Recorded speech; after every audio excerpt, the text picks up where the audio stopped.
வணக்கம் மக்களே, சற்று முன் கிடைத்த தகவல் ஒன்றை பார்க்க போகிறோம். Building strong, basement weak, Vijay கே. கல்தா கொடுத்த மாவட்ட செயலாளர்கள் லிஸ்ட்டை பார்த்ததும் செம கோபம். திடீர் தகவல். இந்த ஒரு தகவலை பற்றி தான் நாம் பார்க்க போகிறோம்.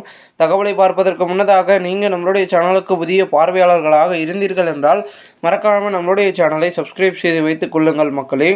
தேர்தலுக்கு இன்னும் 2026 தேர்தலுக்கு இன்னும் ஏறக்குறைய 10 மாதங்களே இருக்கும் நிலையில் தமிழகத்தின் பிரதான கட்சி தீவிரமாக வேலை பார்த்து வருகின்றன. ஆனால் புதிய வரவாக தமிழக வெற்றிக் கழகம் அடிப்படை கட்டமைப்பை வலுப்படுத்தாமல் சிக்கி தவிக்கிறது. மாவட்ட செயலாளர்கள் நியமனம் தவிர்த்து எந்த நியமனமும் செய்யப்படவில்லை. குறிப்பாக தலைமையிடம் நல்ல பேர் வாங்க வேண்டும் என நினைத்து போலியான பூத் கமிட்டிகளை உருவாக்கி தலைமைக்கு அனுப்பி இருக்கின்றனர். இந்த தகவல் விஜயின் காதுக்கு எட்டிய நிலையில் நிர்வாகிகளை கடுமையாக பேசியதாக தகவல்கள் வெளியாகியுள்ளது. கடந்த தேர்தல்களைப் போல அல்லாமல் 2026 தேர்தல் அரசியல் கட்சிகளுக்கு சற்று கடுமையானதாகவே இருக்கின்ற போகிறது. காரணம், கூட்டணிதான் தமிழகத்தில் தேர்தலை வெற்றியை முடிவு செய்ய போகிறது. அந்த வகையில் திமுக அசுர பலத்துடன் இருக்கிறது. மிகப்பெரிய கூட்டணி, ஆளுங்கட்சி, பூத் கமிட்டி வரை வலுவாக தொண்டர்கள் செல்வாக்கு என திமுக வெற்றி வாய்ப்பில் முன்னணியில் இருக்கிறது. அதிமுகவையும் குறைத்து எடை போட்டு விட முடியாது. மிகப்பெரிய தொண்டர்கள் பலம், கிளை கழகம் வரை நிர்வாகிகள் மத்தியில் ஆளும் பாஜகவுடன் கூட்டணியில் என திமுகவுக்கு கடும் நெருக்கடி கொடுக்கவும் தயாராக இருக்கிறது. இந்த தேர்தலில் 4 முனை போட்டி என்பது கிட்டத்தட்ட உறுதியாகிவிட்டது. நாம் தமிழர் கட்சி சீமான் தனித்து போட்டியிட நடிகரும் தமிழக வெற்றிக் கழகத்தின் தலைவருமான விஜய் களத்தில் குதித்திருக்கிறார்.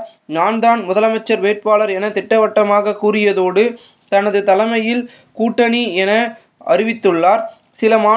சில கட்சிகளுடன் பேச்சுவார்த்தை நடைபெற்று வரும் நிலையில் விஜய்க்கு கூட்டணி வாய்ப்பு அமையுமா அல்லது நாம் தமிழர் போல தனித்து போட்டியிடுவாரா என்பது இன்னும் சில மாதங்களில் தெரிய வந்துவிடும். அதேபோல் தேர்தல் சந்திக்க அடிப்படை கட்டமைப்புகளை வலுப்படுத்துவதில் விஜய் தீவிரமாக செயலாற்றி வருகிறார். தமிழக முழுவதும் மாவட்ட செயலாளர்கள் நியமனம் நிறைவு பெற்றிருக்கும் நிலையில் மாவட்ட பொருளாளர்கள் மட்டும் நியமிக்கப்பட்டுள்ளனர். மாநகர், நகர், பேரூர், ஒன்றியம், ஊராட்சி, கிளைக்கழகம் என கட்சியை மக்களிடம் கொண்டு செல்லும் அடிப்படை கட்டமைப்பான ஊரக நகர்ப்புற நிர்வாகிகள் இதுவரை நியமனம் செய்யப்படவில்லை. மாவட்ட செயலாளர்கள் நியமனத்தின் போதே கடும் நெருக்கடியை விஜய் எதிர்கொண்டார்.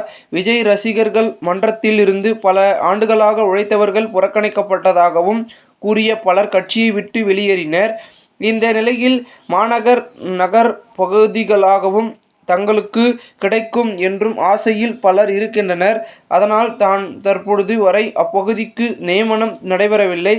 இந்த நிலையில் விஜய் அதிர வைக்கும் ஒரு தகவல் அவர் காதுக்கு எட்டியுள்ளதாக சொல்லப்படுகிறது. தமிழகம் முழுவதும் ஆயிரக்கணக்கான பூத் ஏஜென்ட்டுகளை நியமித்து விட்டதாக தலைமைக்கு கணக்கு காட்ட இருக்கின்றனர் தலைமை கழக நிர்வாகிகள். உண்மையில் அவர் கைகளுக்கு பட்டியல் சென்றதும் என்னவோ உண்மைதான். ஆனால் மாவட்ட செயலாளர்கள் தான் உரிய முறையில் பூத் கமிட்டிகளை நிரப்பாமல் ஒரே பகுதியில் இருக்கும் இளைஞர்கள் தேர்ந்தெடுத்து அவர்களுக்கு என வேறு ஊர்களில் இருக்கும் பூத் கமிட்டி பணிகளை கொடுத்ததாக கூறப்படுகிறது. இந்த நிலையில் தலைமை கழக நிர்வாகிகள் மூலம் மாவட்ட செயலாளர்கள் கொடுத்த பூத் கமிட்டி பட்டியல் சரிபார்த்தபோது பெரும்பாலானோர் நகர் பகுதிகளில் இருந்து கொண்டு கிராம பகுதிகளுக்கு ஏஜென்ட்டுகளாக நியமிக்கப்பட்டுள்ளது தெரிய வந்திருக்கிறது. இதனால் கடும் கோபமடைந்த விஜய் மாநில நிர்வாகிகளை கடுமையாக சாடியிருக்கிறார். தொடர்ந்து நடத்தப்பட்ட விசாரணையில் இன்னும் பல பகுதிகளுக்கு ஒன்றிய அளவிலான நிர்வாகிகளை மாவட்ட செயலாளர்கள் நியமனம் செய்யவில்லை எனவும், கோவையை போல தான் தங்கள் பகுதிகளிலும் விஜய் பூத் கமிட்டி ஏஜென்ட்டை கூட்டத்தை நடத்தினால் ஆட்களை திரட்ட வேண்டும் என்பதற்காக தங்கள் பகுதிகளில் இருக்கும் ஆதரவாளர்களை கிராமப்புறங்களில் இருக்கும் பூத் கமிட்டி ஏஜென்ட்டுகள் போல நியமித்துள்ளதாகவும் புகார்கள் எழுந்துள்ளது. இது தொடர்பாக விசாரணையில் இறங்கிய போது அந்த புகார் உண்மைதான் என்பதும் தெரிய வந்தது. உதாரணத்திற்கு திண்டுக்கல் மாவட்டத்தில் 3 மாவட்ட செயலாளர்கள் இருக்கும் நிலையில் ஒட்டன்சத்திரம், திண்டுக்கல், ஆத்தூர், நிலக்கோட்டை உள்ளிட்ட பகுதிகளில் ஒன்றிய அளவிலான நிர்வாகிகளென இன்னும் நியமனம் செய்யப்படவில்லை. மேலும் சில கிராமங்களை தேர்ந்தெடுத்து அங்கு இருக்கும் நபர்களிடம் பூத் கமிட்டி ஏஜென்ட் யார் என கேட்டபோது தாங்கள் இல்லை என சொல்லிவிட்டனர். ஆனால் கிராமங்களுக்கு சம்பந்தமே இல்லாத நபர்கள் பூத் கமிட்டி ஏஜென்ட்டுகள் என மாநில தலைமைக்கு மாவட்ட செயலாளர்கள் மூலம் பட்டியல் அனுப்பப்பட்டு இருக்கிறது.